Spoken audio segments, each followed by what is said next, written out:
Tim McGraw, like the country singer, sick country singer. And I have seen more movies with Tim McGraw in the last month than I've ever seen in my life. That being said, I'd never seen The Blind Side, and I'd never seen the movie Four Christmases. Hold on. Pause. You have never seen The Blind Side. I've seen it now. When did you watch it for the first time? November? This year. Like 2020, yeah. Heinous! That's heinous! That's terrible!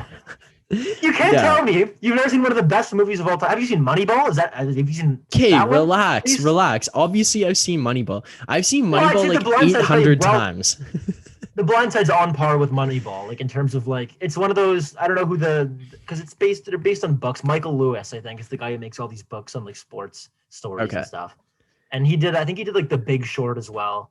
And like that's not. He just does all those like. No, it's not. But he writes books about just like different like real life events. Okay. And Michael Lewis is a G, but dude, to not see The Blind Side since November or until November of last year is criminal. I'm glad you've seen it. Like, I'm happy you've seen it now. What did you think? What are your thoughts? Well, yeah, it's an incredible movie. It's a great movie. Yeah, but like, okay, here's the thing, and we can discuss this. Is The Blind Side something you would watch like multiple times? Because to me, Moneyball. Yes. Every time it's on TV or anything, I watch it. I don't go out of my way to watch it, but if it's on, I'll watch it. Okay, like I don't know. I would watch Blind Side again. I would for sure, but I don't think The Blind Side would be something that I would like specifically be like, yeah, I want to watch The Blind Side again. Like Moneyball, I could watch a million times. It's one of my favorite movies ever. Like Moneyball, Slapshot, Miracle on Ice. Those are like some of my favorite movies. I think it's a kind of a good debate point. Like, which Michael Lewis film do you like better? Do you like The Moneyball or Blind Side? I think we should put a poll on the story and see which one comes out ahead. Because I think it would be closer than you think. Well, yeah, and the thing is, like, I think The Blind Side is more of like a feel-good thing to like non-sports fans too, whereas Moneyball is like something you would appreciate. Football related, I swear.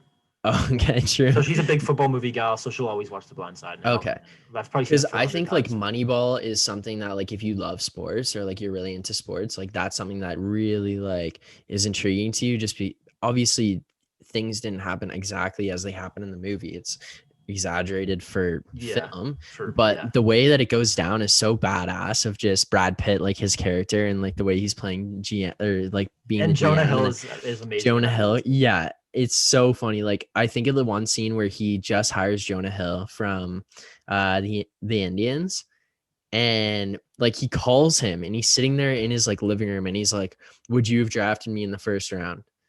And then he's like, "Don't bullshit me. Like, would you have drafted me in the first round?" I know you were looking me up on the computer after we took spoke. Yeah. And Jonah Hill's like, "No, I wouldn't. Drafted you in the 7th round, no signing bonus. You would have gone to college and then you would have like made the team after college." Some shit like that. And it's like so badass. And he's like, "Pete, I just bought you from the Cleveland Indians." Yeah. But he gets him to come and he's like, "Did you do the scouting reports I gave you?" And he's like, "Yeah." He hands him this huge book. He's like, "How many did you do?" He's like, 48. And he goes, "I only asked you to do 3. And he goes, "Yeah, well, I actually did 51. I don't know why I just lied to you." Like shit like that. It's just such a good movie. And like how he doesn't watch the games, their interactions with the players, trading guys, all that shit. It's so funny. And just how badass he was in terms of like Billy Beane and him actually doing this, or to build the team under the pressure and the financial situation that they had. Just going against everything traditional baseball stood for and just getting in touch with the analytical side for the first time like ever. Yes. And it's pretty cool. I think The Blind Side touches it, like you said, with the non-sports fans.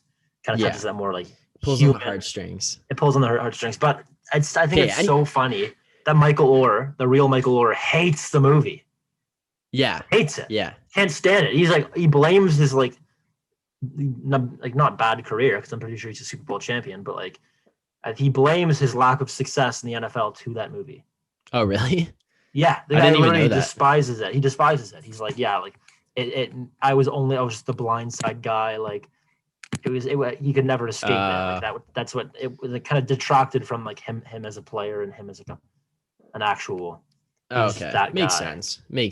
Like I don't know why you wouldn't wait until the guy was out of the league though. Like couldn't you wait? Yeah, like after the fact, he has to be a player still.